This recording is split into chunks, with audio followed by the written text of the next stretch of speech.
Ibu awali, Assalamualaikum warahmatullahi wabarakatuh.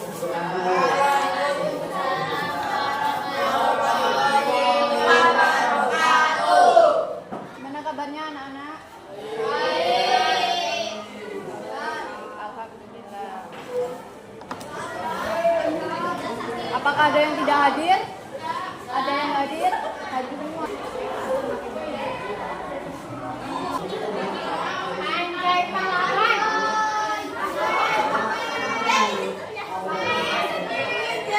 Ingat enggak pelajaran yang kemarin itu?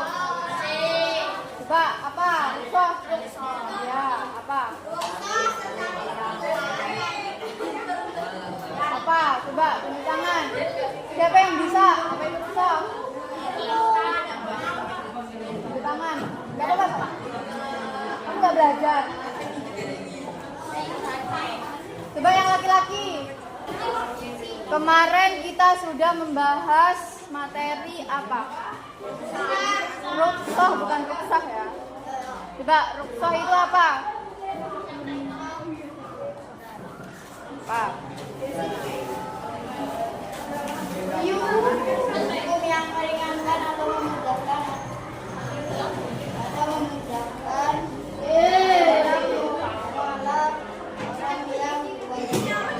menjalankan syariat Islam karena adanya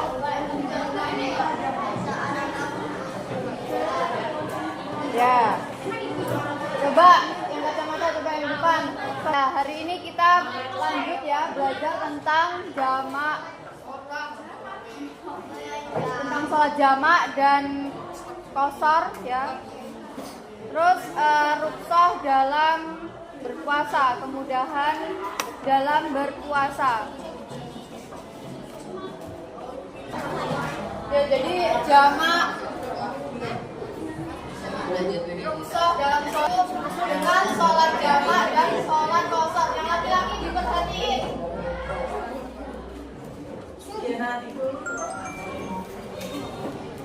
Sholat jamak ini artinya adalah dikumpulkan dengan mengumpulkan dua sholat fardu yang dikerjakan dalam satu waktu. Jamak ini terdiri jadi dua, yaitu jamak takdim dan takbir. Jamak takdim ini mengumpulkan sholat pada waktu pertama. Misalkan duhur dan asar dikerjakan pada waktu duhur. Maghrib dan isya dikerjakan pada waktu maghrib dan isya. Kemudian jamak takbir, yaitu mengumpulkan sholat pada waktu jam terakhir, jam kedua. Misalkan duhur dan asar dikerjakan pada waktu asar. Maghrib dan isya dikerjakan pada waktu isya. Yang kedua adalah sholat qashar. Qashar itu adalah meringkas sholat. Dengan meringkas sholat fardu yang jumlahnya 4 rakaat menjadi 2 rakaat. Ditulis, ingat. Diperhatiin. Bab kedua yang kita pelajari adalah kemudahan bagi orang tertentu dalam berpuasa. Jadi keringanan yang diberikan kepada seseorang tertentu yang tidak mampu dalam berpuasa. Nah, siapa saja orang yang diberikan kemudahan dalam berpuasa? Yang pertama adalah orang sakit, kedua orang berbian, yang ketiga adalah wanita yang haid dan nifas, yang keempat adalah orang yang hamil dan menyusui, yang terakhir adalah orang tua yang renta. Orang sakit ini orang yang benar-benar tidak mampu untuk melaksanakan ibadah puasa Ramadan, atau orang yang mempunyai penyakit keras, misalkan adalah penyakit stroke atau ginjal, atau orang-orang yang membutuhkan penanganan atau harus minum obat pagi, siang, sore. Jadi itu diberikan kemudahan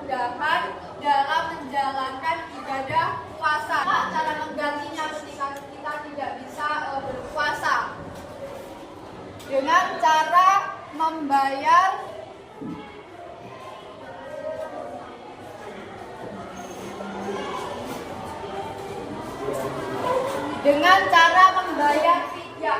Jadi kemudahan dalam berpuasa ini sudah dicantumkan dalam Al-Quran surat Al-Baqarah ayat 184.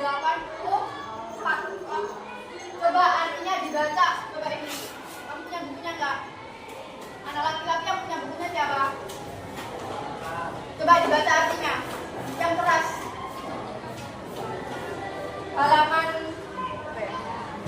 Halaman 203. Dibaca artinya.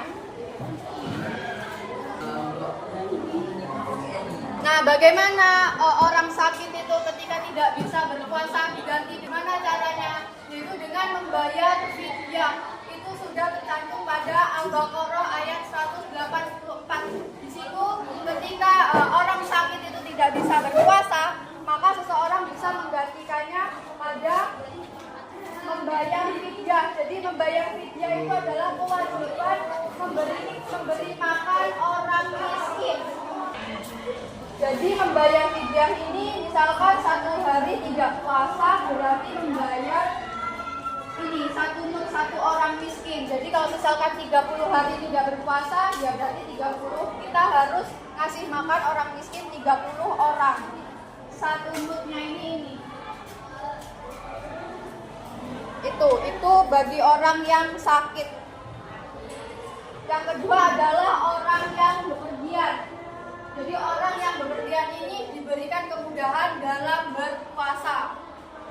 Atau misalkan orang yang bekerja yang terus-terusan di jalanan, misalkan sopir atau kru pesawat atau kerja-kerja yang di jalanan yang mengharuskan dia tidak berikan kemudahan.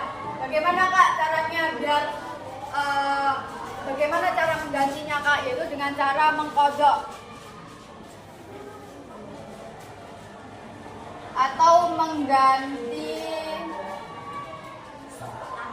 di hari lain.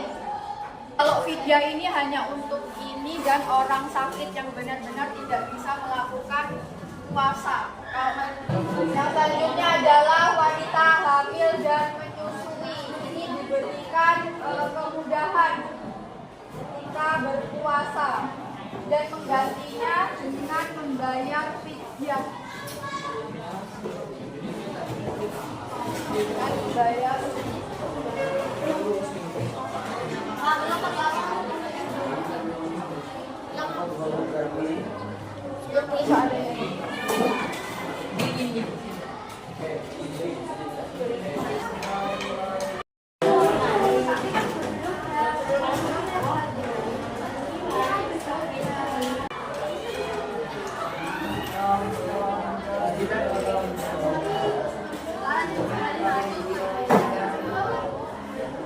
coba diperhatiin. Jadi kesimpulan pelajaran hari ini itu apa? Ada yang bisa menyimpulkan nggak? Pembelajaran pada hari ini tuh rukhsah dalam puasa itu adalah kemudahan yang diberikan kepada orang-orang tertentu untuk diberikan keringanan dalam berpuasa. Misalkan orang yang sakit, orang yang bepergian, nifas dan haid, orang yang hamil dan menyusui, yang terakhir adalah orang tua yang sudah lanita. Itu tadi kesimpulan pembelajaran pada hari ini. Ada yang belum? Kurang berapa lagi?